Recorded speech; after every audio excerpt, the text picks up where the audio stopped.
बिस्मिल्लाहिर्रहमानिर्रहीम, अस्सलाम वालेकुम। मैं हूं ईसा नकवी। आज मेरा इरादा ये था कि शुगर मिल एसोसिएशन की जो पटिशन जिसको ख़ारिज किया है इस्लामाबाद हाई कोर्ट ने, उसके हवाले से तफसील से बात करूं। लेकिन कुछ डेवलपमेंट्स ऐसी हुई कि अब ये गुफ्तगू जो है वो इस वीडियो के आखिर में होगी। बहुत सारे लोगों ने जो ट्विटर के ऊपर फॉलो कर रहे हैं कि क्या ट्रेंड्स चल रहे हैं, उनकी नज़र से एक ट्रेंड गुजरा होगा hashtag Modi surrenders Galwan valley, यानी कि नरेंद्र मोदी ने गलवान वैली जो है वो चीन को दे दी है।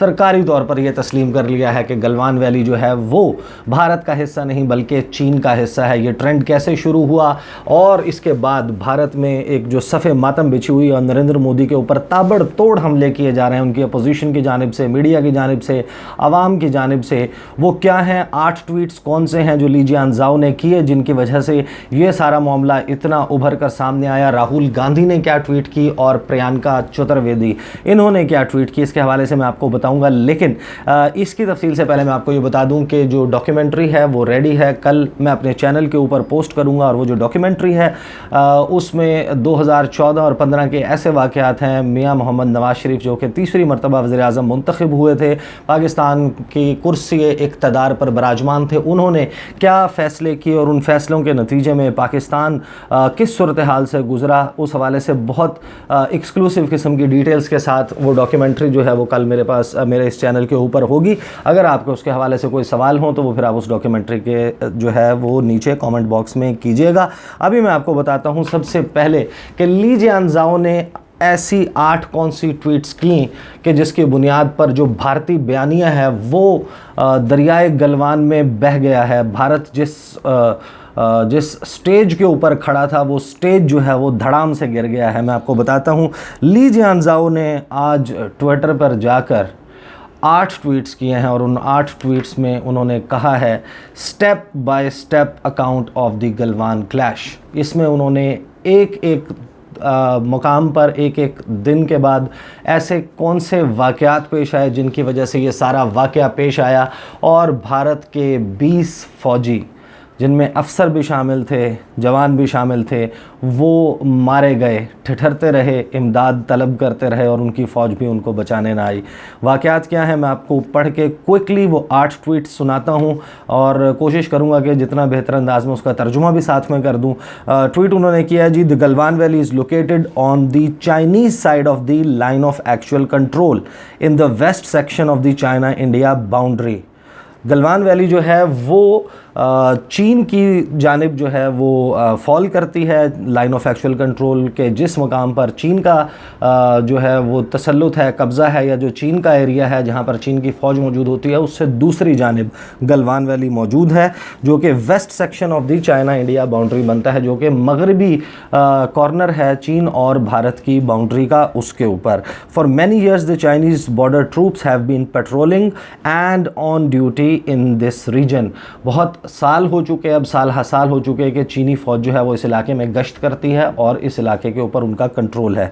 ट्वीट नंबर 2, सिंस अप्रैल यानी अप्रैल से the Indian border troops have unilaterally and continuously built roads bridges. Indian side जो है वो अप्रैल के दिनों से, अप्रैल के महीने से अपने तौर पर बग़ैर इन्फॉर्म किए इस इलाके में सड़कें बना रही है, पुल बना रही है एंड अदर फैसिलिटीज़, और दीगर जो है वो कंस्ट्रक्शन वर्क यहाँ पर जारी है at the line of actual control in Galwan valley.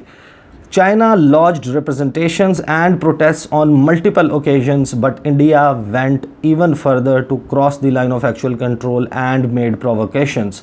यानी चीन ने इसके ऊपर एहतजाज किया, चीन ने इसके ऊपर रिप्रेजेंटेशंस दी भारतीय आर्मी को, वहाँ पर जो लोकल कमांडर के लेवल के ऊपर उनके साथ ये प्रोटेस्ट रजिस्टर किया गया, डिप्लोमेटिकली ये मामला उठाया गया। लेकिन भारतीय फ़ौज जो है उसने फिर लाइन ऑफ एक्चुअल कंट्रोल को क्रॉस किया और उकसाया चीन की फ़ौज को। यानी वैसे भी भारतीय फ़ौज जो है वो प्रोटेस्ट करने से नहीं मानती, भारतीय हुकूमत जो है वो सिर्फ जो है वो रिप्रेजेंटेशंस देने से नहीं मांगती। तीसरे ट्वीट के ऊपर में वो कहते हैं कि ऑन May 6 यानी कि 6 मई को Indian border troops crossed LAC। उन्होंने लाइन ऑफ एक्चुअल कंट्रोल को क्रॉस किया, ट्रेसपास्ड इनटू चाइनाज़ टेरिटरी, चीन के इलाके में आए, बिल्ट फोर्टिफिकेशंस एंड बैरिकेड्स, और वहाँ पर कुछ उन्होंने ऐसी तामीरात की और कुछ ऐसे बैरियर्स बैरिकेड्स रकावटें खड़ी की लगाईं which which impeded the patrol of Chinese border troops, जिससे जो चीन की बॉर्डर ट्रूप्स हैं, जो उनके सरहद पे हिफाजत पर मामूर फ़ौजी हैं, उनके पेट्रोलिंग का, उनके गश्त करने का रास्ता जो है उसमें रुकावट पैदा हो गई। They deliberately made provocations in an attempt to unilaterally change the status quo of control and management. Bharat ने जो वहाँ पर स्टेटस को था कंट्रोल एंड मैनेजमेंट का, उसको सबोताज किया, उसको जो है वो तब्दील किया। चौथी ट्वीट आती है कि the Chinese border troops were compelled to take necessary measures to respond to the situation on the ground and strengthen management and control in border areas। फिर चीनी फ़ौज जो है वो उसने थोड़ा बहुत ये 6 मई का वाक़या, ये पुराना वाक़या, उस वक्त कुछ ऐसे इक़दामात किए कि जिससे ये सूरत हाल जो है वो संभल सके। To ease the situation China and India stayed in close communication through military and diplomatic channels. यानी कि 6 मई के इस वाक़े के बाद से ही चीन और भारत के दरमियान सफारती सतह पर और फ़ौजी सतह पर, फ़ौज की सतह पर इस मामले को हल करने के लिए बातचीत शुरू हो गई थी। 5वीं ट्वीट में ली जियांजाओ कहते हैं कि in response to the strong demand of the Chinese side, यानी चीन ने बहुत पुरजोर मुतालबा किया और उस मुतालबे के नतीजे में India agreed to withdraw the personnel who crossed the line of actual control and demolish the facilities and so they did. इस प्रोटेस्ट के बाद, चाइना के इस बार बार कहने के बाद, भारत ने जो है वो ना सिर्फ ये कि कहा कि हम अपने फ़ौजी वहाँ से वापस बुला रहे हैं, बल्कि वहाँ पर जो कुछ तामीरात हुई हैं, जो वहाँ पर जो बैरिकेड्स लगे हैं, उनको वो रिमूव कर रहे हैं और फिर ये करना शुरू भी कर दिया। 6ठी ट्वीट में ली जियांजाओ कहते हैं कि ऑन June 6, यानी कि 6 जून को the border troops held a commander level meeting and agreed to ease the situation। Commander level meeting हुई 6 जून को भी। ये तमाम वो वीडियोस जो हैं वो डेवलपमेंट्स हैं जिनको मैं अपनी वीडियोस में कवर करता रहा हूँ। ये मुलाकात हुई और उसमें इन्होंने तय किया कि इस सिचुएशन को ईज़ किया जाएगा, बेहतर किया जाएगा। और उसके बाद क्या होता है कि India promised it would not cross the estuary of Galwan river to patrol and build facilities के वो बिल्कुल जो लाइन ऑफ एक्चुअल कंट्रोल है अब उसको क्रॉस नहीं करेगा और इस किस्म की किसी हरकत में दोबारा मुलव्वस नहीं पाया जाएगा। The two sides would discuss and decide phased withdrawal of troops by officials on the ground. और फिर फेज़ विड्रॉल जो है वो उसको डिस्कस करके वहाँ से विड्रॉल हो जाएगा, हट जाएंगी फ़ौजें। 7वीं ट्वीट, और यहाँ से जो है वो बताते हैं कि असल में फिर 15 तारीख की रात को क्या हुआ, इसकी मैं आपको बताता हूँ तफसील। उन्होंने कहा shockingly, surprisingly, on the eve of June 15, 15 जून की रात को, शाम को, इंडियाज़ फ्रंट लाइन ट्रूप्स, जो इंडिया की सफ़े अव्वल के सबसे आगे हरावल दस्ते में मौजूद सिपाही थे, फ़ौजी जवान थे, in violation of the agreement reached at the commander level meeting, जो कि 6 जून की मीटिंग थी कमांडर लेवल की, उसकी खिलाफ वर्जी करते हुए once again crossed the line of actual control. उन्होंने दोबारा लाइन ऑफ एक्चुअल कंट्रोल को क्रॉस किया for deliberate provocation when the situation in Galwan valley was already easing, कि जिस वक्त मामलात बेहतर हो रहे थे, ये उस वक्त हुआ कि भारत ने दोबारा जो है वो उसको क्रॉस किया। उसके बाद वो आखिरी ट्वीट में कहते हैं कि India's front line troops even violently attacked the Chinese officers and soldiers who went there for negotiations। के जब ये वाक़या पेश आया तो वहाँ पर चीन के कुछ फ़ौजी जवान और अफसरान गए भारत के साथ इस मामले के ऊपर बात करने के लिए, और उन पर भारतीय फ़ौज ने पहल की और हमला कर दिया। और इस हमले से क्या हुआ कि 10 triggering fierce physical conflicts and causing casualties, और फिर इसके नतीजे में वो हुआ जो आप सबके सामने है, कितने भारतीय फ़ौजी मारे गए, कितने ज़ख्मी हुए, भारत को किस ज़िल्लत, रुसवाई और हज़ीमत का सामना करना पड़ा। और वो इन 8 ट्वीट्स को क्लोज़ करते हैं ये कहकर, this is the step by step account of the Galwan clash. अब बहुत सारे लोगों को ये लगेगा कि ये तो उन्होंने चीन का बयानिया जो है, वो चीन का जो मौक़िफ़ है वो सामने रखा है, तो इससे ऐसी कौन सी बात आश्कार हो गई कि जिसमें हम ये कहें कि इससे जो है वो भारत का बयानिया वो तहबाला हो गया है। वो मैं आपको बताता हूँ कि कल जिस वक्त मैं राजा फैसल साहब के साथ वीडियो कर रहा था, जिनको अब आजकल इंडियन मीडिया ने जो है वो बुलाना छोड़ा हुआ है क्योंकि वो बड़ी जो है उनकी क्लास लेते हैं, उस वक्त मैंने आपको बताया था कि नरेंद्र मोदी जो हैं वो इस वक्त, जब मैं वो रिकॉर्ड कर रहा था वीडियो, उस वक्त उनकी एक मीटिंग जो है ऑल पार्टीज़ कॉन्फ्रेंस जारी थी, और उस ऑल पार्टीज़ कॉन्फ्रेंस में उन्होंने भारत की तमाम सियासी जमातों के जो नुमाइंदे हैं उनको और चीफ़ मिनिस्टर्स को बुलाकर अपने रक्षा मंत्री, अपने डिफेंस मिनिस्टर राजनाथ सिंह और अपने फॉरेन मिनिस्टर जयशंकर जो हैं उनसे उनके साथ बैठकर ब्रीफिंग दी, और वहाँ पर नरेंद्र मोदी ने ये बात कही तमाम लीडर्स को। ये ऑन द रिकॉर्ड है, इसको भारतीय मीडिया ने जो है वो रिपोर्ट किया है, भारतीय सियासतदान इस सारे मामले के गवाह हैं कि उन्होंने ये कहा कि एक भी चीनी फ़ौजी भारत की सरहद के अंदर नहीं आया, भारत की सरहद के अंदर नहीं आया। कहाँ पर आया है? गलवान वैली में। गलवान वैली इसका मतलब किसकी है? चीन की है। गोया नरेंद्र मोदी ने खुद इस बात को तस्लीम कर लिया कि हमारे जो फ़ौजी हैं वो भारत में नहीं मारे गए, ये वक़ुआ जो है वो चीनी टेरिटरी के ऊपर पेश आया। और चीनी टेरिटरी पे पेश आने का मतलब ये है कि भारत के वज़ीर-ए-आज़म ने और भारत के वज़ीर-ए-आज़म सेक्रेटेरिएट ने ये बात तस्लीम कर ली है कि जो गलवान वैली है, गलवान रिवर है और इसके साथ का इलाका है, ये चीन का सरहदी इलाका है। ये इलाका, इसके ऊपर हक़ जो है वो चीन का तस्लीम किया है नरेंद्र मोदी ने ख़ुद।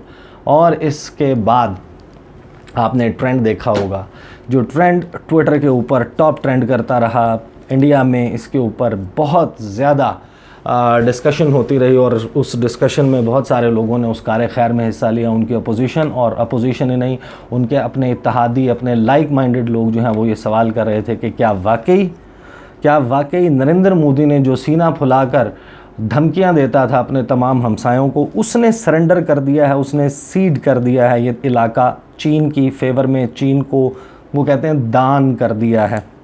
दो ट्वीट्स उसमें बहुत मज़े की आई।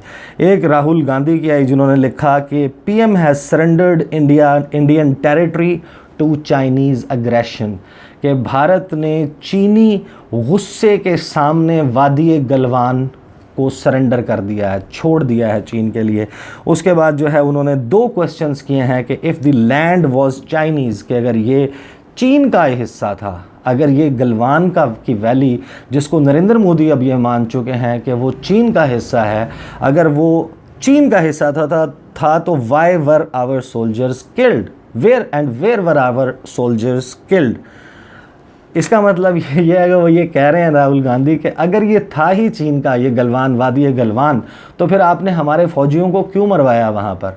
चीन का एरिया था तो वहाँ पर जाके पंगा लेने की क्या ज़रूरत थी? बड़ा इन्होंने वैलिड क्वेश्चन उठाया। और उसके बाद प्रियंका चतुर्वेदी, इन्होंने जो है शिवसेना की ये मेंबर हैं राज्यसभा की, और इसकी डिप्टी लीडर भी हैं, नंबर 2 कहा जा सकता है इस पार्टी में। उन्होंने ये कहा कि जो है क्या हमने वादी गलवान चीन को दे दी है? ये क्वेश्चन उन्होंने गवर्नमेंट ऑफ इंडिया से, नरेंद्र मोदी से किया है। और ये ऐसी डेवलपमेंट है जिसके बाद भारत जो है उसमें बड़ी खलबली मची हुई है कि जिस बंदे को इतना, जिसके ऊपर बैंक कर रहे थे, जिसको समझते थे कि बहुत टफ मैन है, जिसको समझते थे कि ये जो है वो भारत की सही रक्षा करने वाला और भारत के मफादात की सही रक्षा करने वाला है, उसने, अगरचे उनका जो मौक़िफ़ है गलवान या इस तमाम एरिया के हवाले से, कश्मीर के हवाले से, वो गलत है, लेकिन अगर भारतीय नुक्ते नज़र से देखा जाए तो उन्होंने बाकायदा इस नुक्ते नज़र से रिट्रीट किया है, सरेंडर कर दिया है। ये जो है वो सारी डेवलपमेंट है जो लेटेस्ट है इसके हवाले से।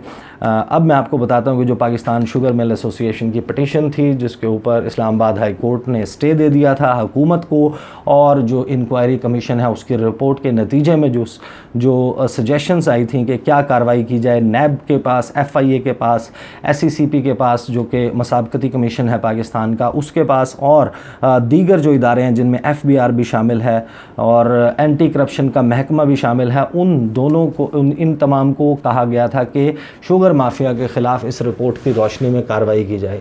बहुत सारे लोग मायूस हुए कि ये क्या हुआ, इस्लामाबाद हाई कोर्ट से स्टे मिल गया, स्टे मिल जाता है। मेरा ख़्याल है, ज़ाती तौर पर ये मेरी राय है कि जो पब्लिक ओपिनियन और पब्लिक प्रेशर है वो बहुत मैटर करता है।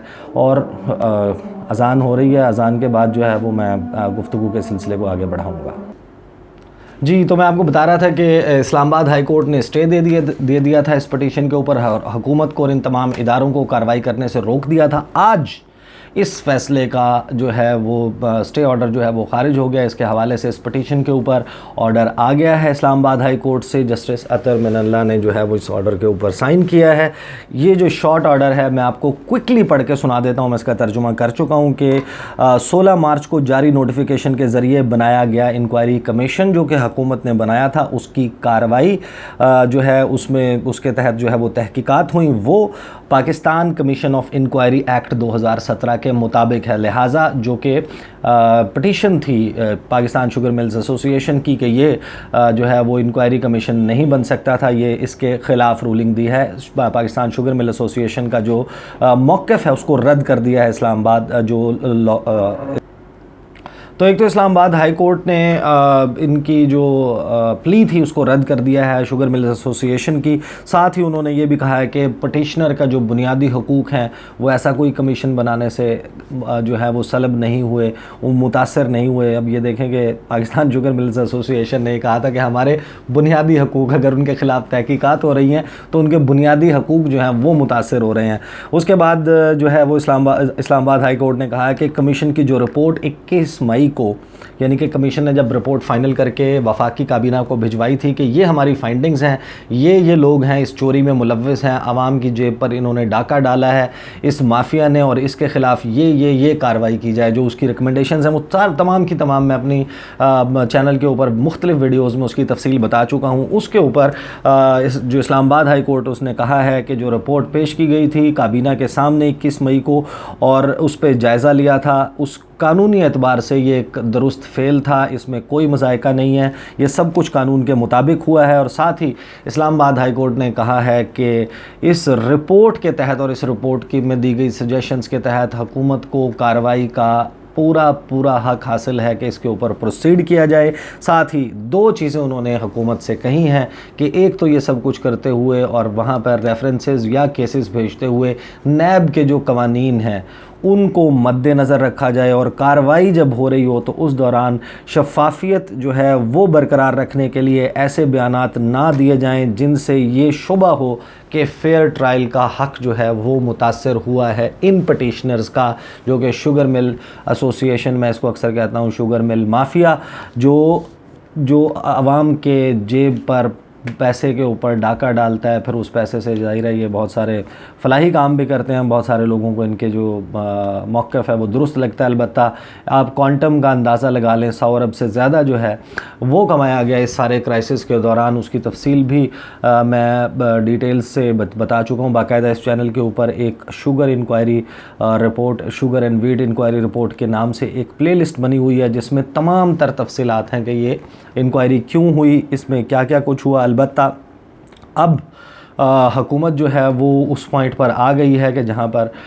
ये कार्रवाई जो है वो कर सके। मैं बारहा ये कह चुका हूँ कि वज़ीर आज़म की और हुकूमत की जहाँ पर बहुत सारी जगहों पर हमें लगता है कि वो उस तरीके से परफॉर्म नहीं कर पा रहे। एक बहुत अच्छी बात है जो कि उन्होंने टेक ऑन किया इस माफिया को, और एक वीडियो में मैं ये भी तज़किरा कर चुका हूँ कि हुकूमत को एक बुत ज़रूर तोड़ना होगा। इस माफिया का खौफ जो है वो इदारों के लोगों के जहनों से ख़त्म करना होगा। इनके जो अनबीटेबल होने की, इनका जो नाकाबिल शिकस्त होने का हवा बना हुआ है लोगों के जहनों में, दिलों में, इदारों में, वो एक मरतबा ख़त्म हुआ। और अगर एक दफ़ा ख़त्म हो गया, अगर इस इंक्वायरी रिपोर्ट के तहत कार्रवाई की गई और सज़ा दी गई और उसूल वज़ा कर लिए गए आगे के लिए, तो ये बारिश का पहला कतरा साबित होगी इस गले सड़े उस निज़ाम में जहाँ पर जो चोर है, जो डकैत है, जो आवाम का हक़ खाता है, वो किसी न किसी कानूनी सहारे से या किसी न किसी सिफारिश से या अपने असर व रसूख से बाहर निकल जाता है। हुकूमतें इनके सामने घुटने टेकती हैं। मुझे उम्मीद है कि आगे ये कार्रवाई जो है वो अच्छे तरीके से होगी और जो जो डॉक्यूमेंट्री आ रही है उस डॉक्यूमेंट्री जो है उसको ज़रूर देखिएगा, उस पर अपनी राय दीजिएगा। और मैं अमूमन नहीं कहता अपनी वीडियो में, लेकिन इस डॉक्यूमेंट्री को आप जो है मैं चाहूँगा कि आप ज़्यादा से ज़्यादा लोगों के साथ शेयर करें, क्योंकि ये हमारा माजी है और माजी के कुछ ऐसे तल्ख़ बाब हैं जिनका तज़किरा मैंने इस डॉक्यूमेंट्री में किया है, जो कि पाकिस्तानियों को, लोगों को पता होना ज़रूरी है। अगली वीडियो में आपके साथ मुलाकात होगी, मुझे इजाज़त दीजिए। अल्लाह हाफ़िज़।